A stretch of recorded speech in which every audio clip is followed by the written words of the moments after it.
저번에는 운명의 사계절에 대해서 얘기를 좀 했죠. 오늘은 좀 약간 좀 사람들도 그 풍수 좋아하잖아요. 그죠? 풍수 속에도 이제 음양오행이란 그 어떤 사상에 의해서 이제 그게 일종의 뭐 성립된 건데요. 풍수에도 이제 기본적으로 따질 때는 이제 흔히 가령 미국서는요. 중국 사람이 뭐 이 동네 이 집이 풍수가 좋다. 그 중국 발음으로 펑수이라 그래요. 펑수이.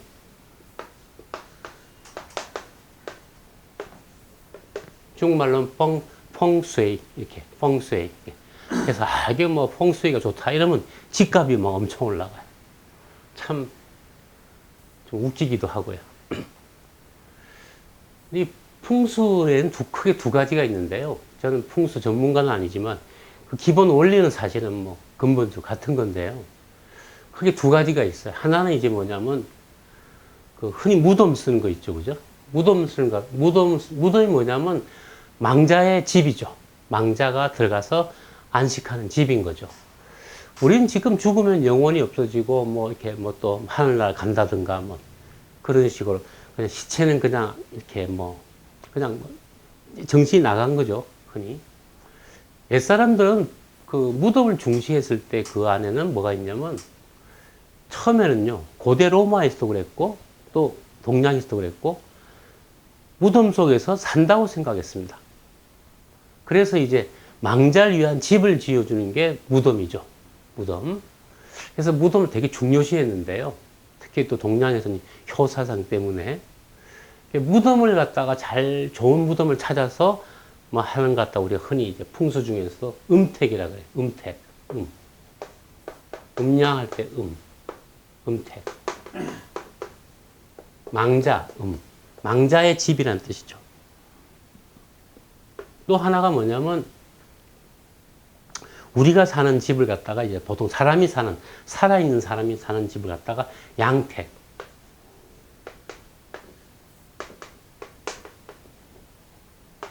그래서 풍수는 크게 나누면은 양택과 음택이 있습니다.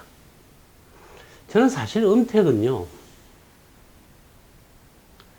오늘날 우리나라가 워낙 국토가 개발되고 몇 년 지나면 또 뭐 국도가 지나가고 옛날 국도가 지방도로로 변하고 하도 길을 끊고 다녀서요.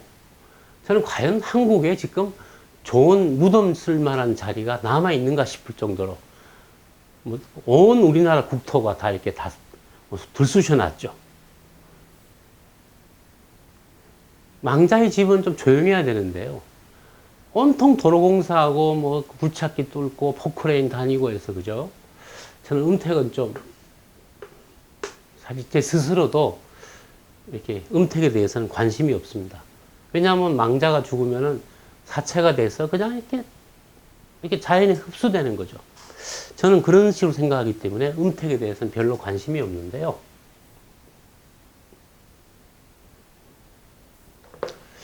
자, 풍수. 이 풍수란 말부터 한번 알아봅시다. 왜 풍수란 말 붙었는가? 풍은 바람이죠, 그죠? 그리고 물은 수는 물이죠. 여러 가지 우리 생활에 미친 영향이 여러 가지가 있는데 왜 바람과 물이라는 것을 압축적으로 해서 풍수를 했냐면요.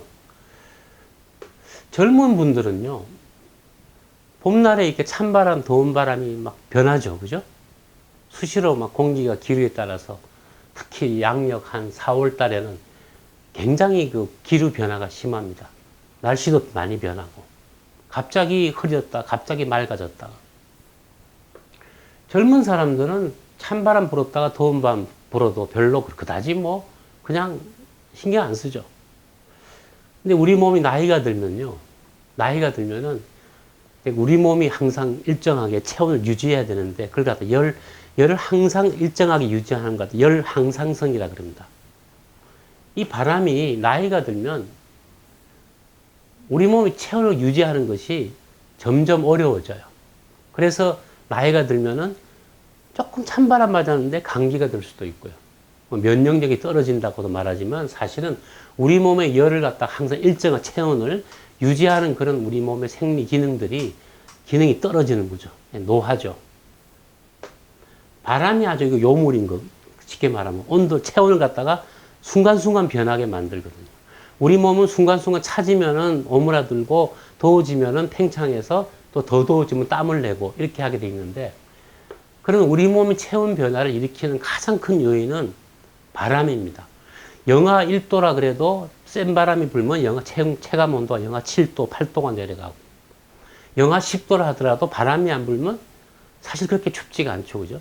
그만큼 바람이라는 것은 우리 몸에 체온 변화에 큰 영향을 줍니다. 체온 변화뿐만 아니라 기관지나 우리 몸 전체의 어떤 건강에, 또 물 또한 그래요. 흔히 뭐 여기 물 좋다, 그죠? 진짜 문자 그대로 물이 좋다. 물이 맑고 깨끗하다는 건데, 이 물이라고 하는 것이 우리가 늘 마시고 살죠, 그죠? 그래서 뭐 서울 아리수, 굉장히 좋은 물이라고 선전을 많이 하지만 요즘 사람들은 다 생수 마시거나 끓여 마시죠, 그죠? 이 서울시에 대한 신뢰가 없는 거죠. 옛날엔 그냥 우리 다 수돗물 마셨습니다. 저도 가끔씩 목마를 때는 그냥 수돗물 마셔버려요. 뭐 별 탈이 없거든요. 그런데 이 물에, 우리나라는 기본적으로 물이 좋은 나라입니다. 그런데 이제 그게 우리나라가 그렇다는 것이지, 중국이나 다른 나라 가보면 물이 안 좋은 곳이 많아요. 뭐 석회석이 많다든가, 공해가 물 속에 들어가서 그래서 1급수, 2급수 이런 게 있잖아요. 사람의 살아가면서 건강에 영향을 미치는 큰 요인이 그런 바람, 그 다음에 물이라는 거죠. 그래서 풍수라는 명칭이 지어진 겁니다. 자, 풍수에 대해서.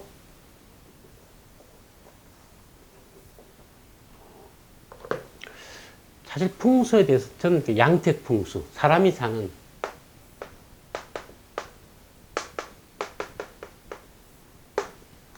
이 속에는요, 사실은 굉장히 그 어떤 합리적이고 과학적인 원리가 있습니다. 이 사람이 사는 공간에 대한, 당연할 거 아닙니까? 그죠? 지금은 집들이 단열재가 좋고 해서 겨울에도 이렇게 따뜻하게 지낼 수 있지만 옛날엔 그렇지가 않았거든요. 그래서 이 양택, 즉 집안의 온도를 유지하고 또 따뜻하게 하고 습도를 유지하는 거, 습도가 바로 물이죠. 그래서 그죠? 온도는 바람과 관련돼 있고 습도는 물이죠. 그래서 온도는 바람, 그래서 풍수인 겁니다. 오늘은 그죠? 할 얘기도 많지만 간단하게 줄여서 오늘 재미난 거 하나 해드리죠. 운명과 관련 지어서요. 그 전에 이제 제가 황당했던 얘기를 하나 해드릴게요. 흔히 여러분들 풍수하면 좌총룡 우백호 아시죠? 그죠? 왼쪽에 산을, 북쪽에서 볼 때, 제가 북쪽에서 볼 때, 왼쪽에 있는 산을 갖다 흔히 좌총룡이라고 그러고, 우측에 있는, 즉, 이게 북쪽인데, 있으면은, 이렇게 있는 산을 갖다가 좌총룡이라고 그러고, 오른쪽에, 위에서 볼 때 그렇습니다. 이걸 갖다 백호라 그러죠. 백호. 흰 호랑이. 백호. 푸른 용과 흰 호랑이라는 뜻인데, 그죠? 좌청룡 우백호. 우리나라는 산이 많아서, 그죠? 어딜 가나 왼쪽을 봐도 산이 있고, 오른쪽을 봐도 산이 있어요. 최소한 낮은 언덕이라도 있죠. 지금 제가 강남에서 이렇게 작업실이 있지만은, 강남 땅도 보면요. 사실 온통 다 구릉지입니다, 이거. 깎아서 그렇지. 그래서 강남역에서 역삼역 쪽으로 바라보시면은 높은 언덕이죠. 강남도 전체가 다 언덕으로 되어 있습니다. 그래서 저는 옛날에 그죠, 뭘 모를 때 풍수라 그러면 좌청룡 우백호, 앞에 강이 배산임수, 산을 뒤로 끼고 앞에 물이 흐르고, 그렇게 해서 배산임수, 등 뒤에 산이 있고, 등 뒤에 산이 있으면 좋은 이유는요, 우리나라에서 보면은 추운 겨울바람은 북쪽에서 오거든요. 흔히 서북풍. 그래서 이 산이 막아주면 따뜻하겠죠. 그죠? 만약에 남쪽에서 찬바람이 온다 그러면은 배산되면 안 되겠죠. 이렇게. 이쪽을 막아줘야겠죠. 그죠? 이게 뭐냐면 기본적으로 따지면 북방부의 이익이죠. 그래서 겨울에 서북풍이 들어올 때. 놀랍게도 그죠? 우린 서북풍하면 추운 바람을 알지만은 서풍, 북풍. 유럽에 가면은 서풍부라는 시가 있어요. 쉘리가 지은 시. 서풍부. 서풍은 따뜻한 바람입니다. 즉 대서양에서 불어오는 멕시코 난류를 타고 오는 바람이라서 유럽에 따뜻한 공기를 공급합니다. 그렇기 때문에 유럽에서 서풍이라 그러면 따뜻한 좋은 바람이고요. 오히려 동풍하면 시베리아 쪽에서 불어오는 아주 차갑고 건조한 바람입니다. 동풍이 나쁜 거죠. 제가 중국에 옛날에 좀 있었는데요. 중국에 가면 거대한 그 중원 평야라고 있습니다. 중원.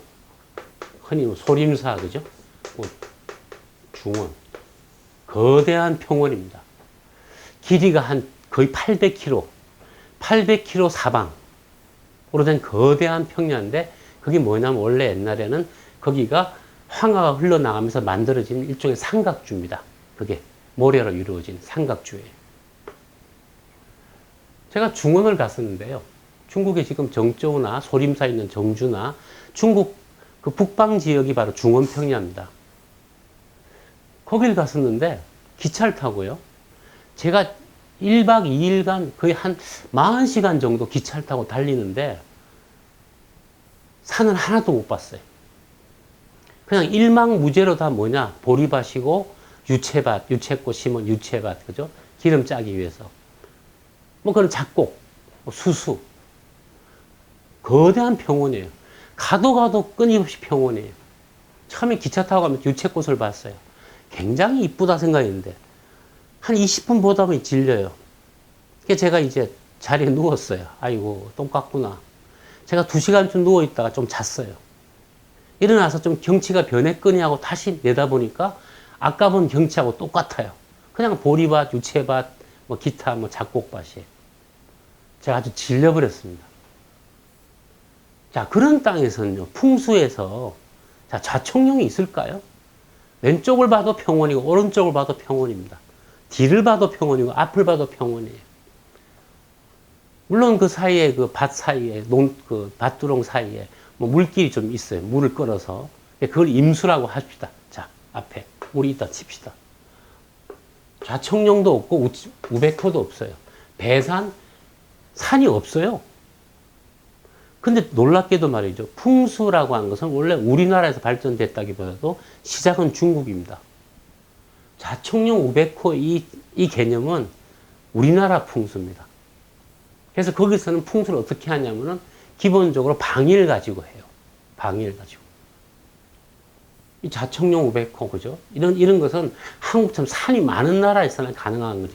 미국 텍사스나 중국 중원이나 사우디아라비아에서 무슨 좌청룡이 있고 우백호가 있고 있겠어요, 그죠?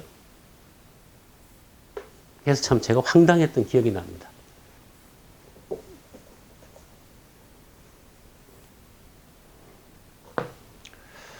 풍수 얘기를 갖다 이번하고 다음번에 걸쳐 2번에 간단히 하려고 합니다.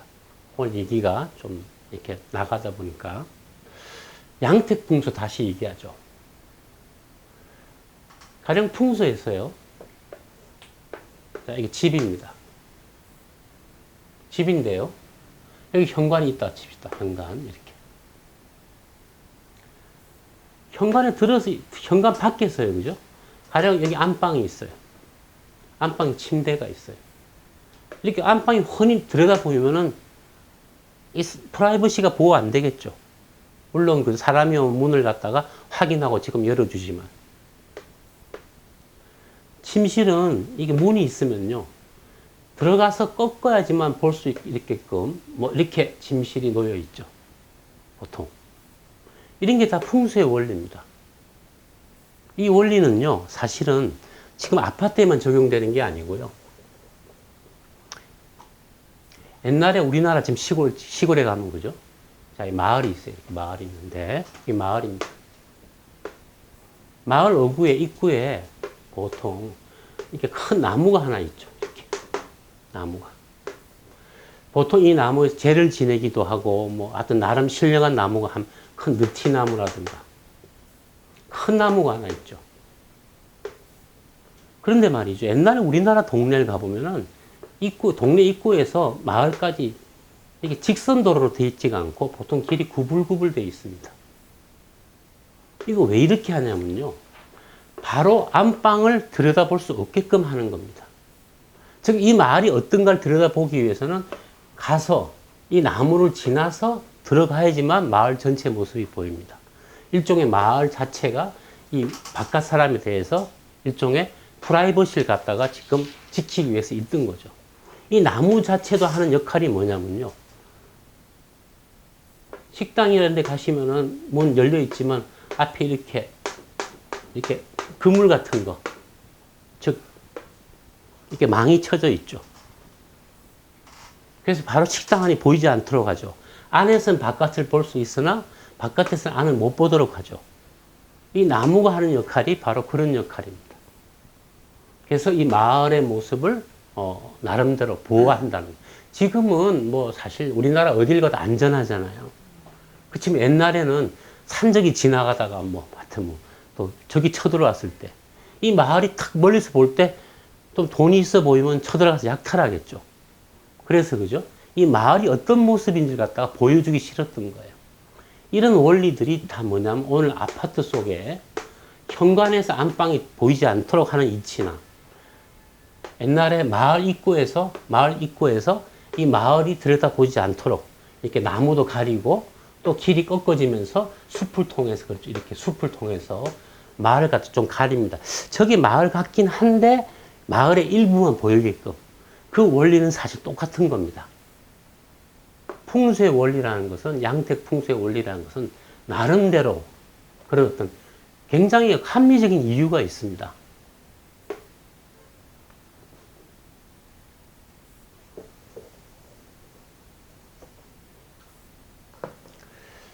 오늘은 풍수와 관련해서 오행의 얘기를 갖다 할 시간이 좀 부족한데요. 조금 더 다른 얘기를 하죠. 안방이에요. 여러분들이 자, 이사를 왔어요. 그러면 방향을 정하죠. 그죠? 전에 있던 침실이 여기 있는데, 전에 있던 주인들은 이 창문이라면요. 침대 이렇게 놓고 머리를 이렇게 두는 사람도 있고요. 그런데 새로 들어온 이사한 사람은요, 반드시 머리를 창가로 두라는 법이 없습니다. 어떤 사람 머리를 여기에 두기, 이렇게 자기도 해요. 또 어떤 사람은 침대 이렇게 수평으로 나와서 머리를 여기 두고 자기도 해요. 그거 다 자기 마음이죠. 그죠? 이게 그냥 자기 마음으로 하는 건데, 내가 볼 때 왠지 이렇게 하는 게 편해서 그렇게 하는 거죠. 그게 뭐냐, 그러면 집 자체와 이 사람의 사실은 그러한 그 사람의 운명, 명에 따라서 어떤 사람은 창가를 좋아하는 사람이 있고요. 어떤 사람은 창가에 좀 멀리 떨어져서 침대를 이렇게 놓는 사람도 있고요. 사람에 따라서 빛을 갖다가 좋아하는 사람은 창가 쪽에 머리를 두고요. 아침에 해 뜰 때 빨리 깨도록. 어떤 사람은 좀 어두운 걸 좋아하는 사람이 있습니다. 그게 뭐냐면 그 사람의 타고난 사주가 달라서, 즉 명이 다르기 때문에 저 같은 경우는 빛이 많은 걸 그렇게 좋아하지 않습니다. 저는 좀 어둡게 하려고 해요. 어떤 사람은 밝은 햇빛을 빨리 보고자 해요. 어떤 사람은 아예 그냥 시커멓게 그냥 막아버리죠. 그죠? 이런 보조 물건이 있긴 하지만은 창가는 꼭 빛만 관련되는 게 아니고 온도와도 관련이 있어요. 머리가 시원한 걸 좋아하는 사람은 창가 쪽으로 머리를 두고 잡니다. 근데 추위를 잘 타는 사람은 창가에 떨어져 자려고 하겠죠. 전에 살던 사람은 창가 쪽에 머리를 두고 잤다 하더라도 새로 들어온 사람은 침대 방향, 위치를 바꾸는 이유가 그 사람의 체질과 다 관련이 있겠죠. 그것을 한마디로 설명한 것이 뭐냐 그러면 그 사람의 명입니다. 즉 사주. 겨울에 태어난 사람들은 햇빛을 좋아해요. 보통. 근데 햇빛을 좋아한다고 창가에 머리를 두려는데 추위를 잘 타는 또 체질이다. 그런 사람은 햇빛을 좋아하면서도 그럴 때는 담요를 따뜻하게 한다든가 이렇게 콕 막아서 자겠죠. 그죠? 그래서 이 사람의 명에 따라서 이사를 가거나 하면은 집집마다 다 침대 놓는 방향과 그 가구 위치라든 것이 꼭 무조건 일방적으로 이 집이 풍수가 좋은 집이 있는 게 아니고요.